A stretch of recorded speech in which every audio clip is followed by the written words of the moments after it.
The social order as we know it is created out of ideas, either directly or as a systemic consequence.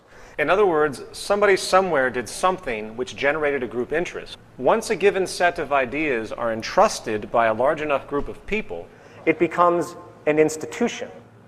And once that institution is made dominant, while existing for a certain period of time, that institution can then be considered an establishment. Institutional establishments are simply social traditions given the illusion of permanence. In turn, the more established they become, the more cultural influence they tend to have on us, including our values and hence our identities and perspectives.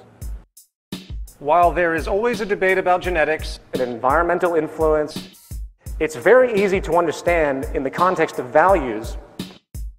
Every intellectual concept which each one of us finds merit with is the result of a cultural information influence.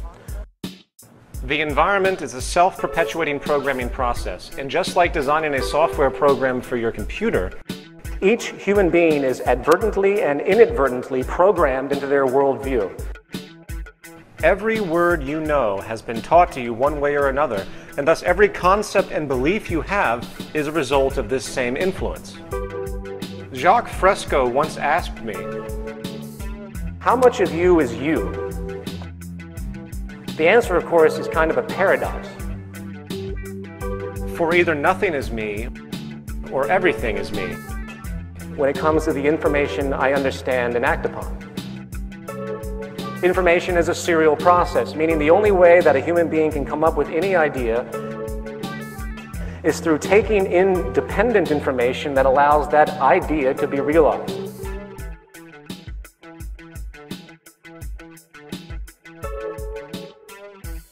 The most dominant cultural attributes maintained are the ones that are reinforced by your environment. If you are born into a society which rewards competition over collaboration, then you most likely will adopt those values in order to survive. The point is, we are essentially biochemical machines. The source of our actions come fundamentally from the ideas and experiences installed on our mental hardware by the world around us. However, our biological computer, the human mind, has an evolutionarily installed operating system, if you will, with some seemingly difficult tendencies built in, which tends to limit our objectivity and hence our rational thought process. This comes in the form of emotional inclinations. You know, I'm sure many people here have heard the phrase, "Be objective." No human being can be fully objective. Therefore, there is a very common propensity for us humans to find something that works for our needs, given the social structure, and then to hold on to it for dear life, regardless of new conflicting information which might rationally expect a logical change to occur. Change tends to be feared, for it upsets our associations.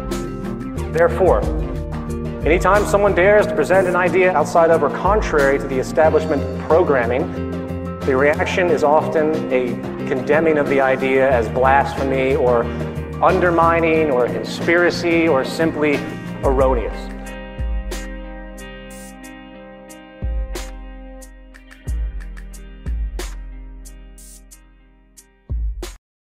This is a doctor who lived in the mid-1800s who performed childbirths. Through a series of events, Ignaz Semmelweis, and please excuse my lack of Hungarian pronunciation, realized a pattern that there was a relationship with the transfer of disease and the fact that the doctors of the times never washed their hands after performing autopsies.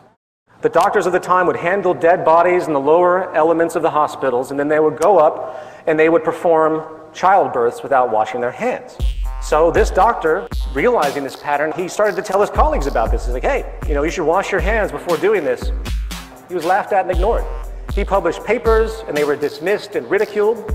And after many years of trying this issue, he was finally committed to a mental institution, where he died.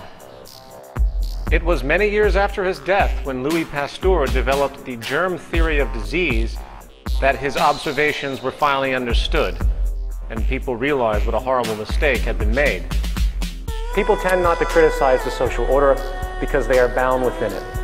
It's like they're in a game, and the idea of questioning the integrity of the game itself rarely occurs. In fact, members of society often become so indoctrinated by their socially acceptable norms that each person's very meaning is framed by the dominant established value system, and the interpretation of new information is consciously or even subconsciously pre-filtered to be consistent with their prior biases.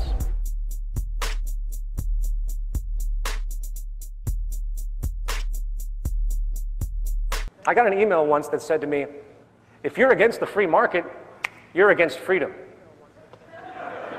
And naturally, I shuddered at this state of mind control that the dominant established orthodoxy has successfully imposed. The majority of people on this planet not only have no idea how they are being affected negatively by the market economy at large, they actually, on average, hold a steadfast commitment to its principles based on nothing more than the traditional indoctrination.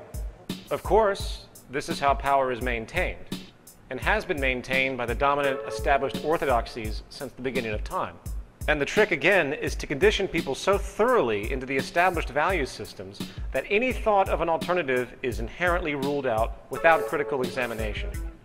The greatest destroyer of ecology, the greatest source of waste and pollution, the greatest purveyor of violence, war, crime, inhumanity, poverty, and social distortion, the greatest generator of social and personal neuroses, mental disorders, depression, anxiety, and the greatest source of social paralysis, stopping us from moving into new methodologies for global sustainability and hence progress on this planet, is not some government, it's not some legislation, it's not some rogue corporation or monopoly or cartel.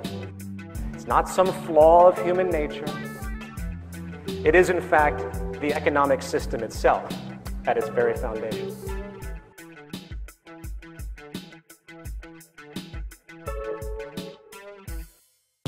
There isn't and never will be, in the American money supply or most other money supplies on the planet, enough money in existence at any one time to cover the outstanding transactions within the economy.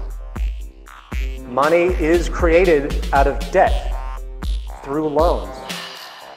And interest is charged for those loans, whether it is a government bond or a personal home equity loan. If every single debt was called in right now in our economy, there would be an enormous amount of money that is literally impossible to pay back. This is a central reason why stratification and inequality is literally built into our system. The inherent scarcity of the money supply itself. Imagine that. In this system, bankruptcy isn't some irregular byproduct that negligent people just happen to stumble into. it is an inevitable built-in attribute. It's a game of musical chairs.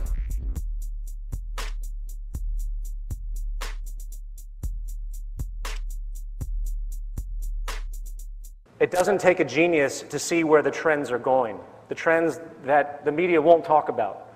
And given the pattern of political, economic, and environmental negligence and abuse, we're on a collision course. Are there solutions to these problems? Yes, there are.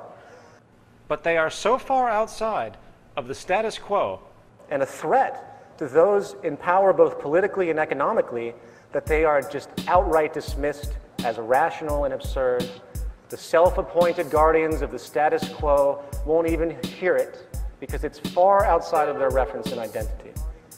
This is where the zeitgeist movement comes in. I'm really sorry to say, we can no longer rely on government institutions to steer us in the right direction.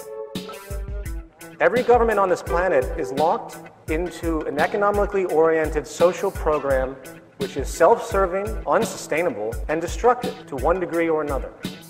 The possibility of a smooth transition into a new enlightened social design which does not have the negative byproducts is extremely limited given the options made available in the current order, meaning the legal system, the political system, etc. Likewise, we can no longer endure the profit-driven ethos of the corporate and financial powers which control all of our precious resources on the planet. Resources we all need for survival. Society today is sick, and the illness permeates all life systems within it. And I see the Zeitgeist movement as the immune system.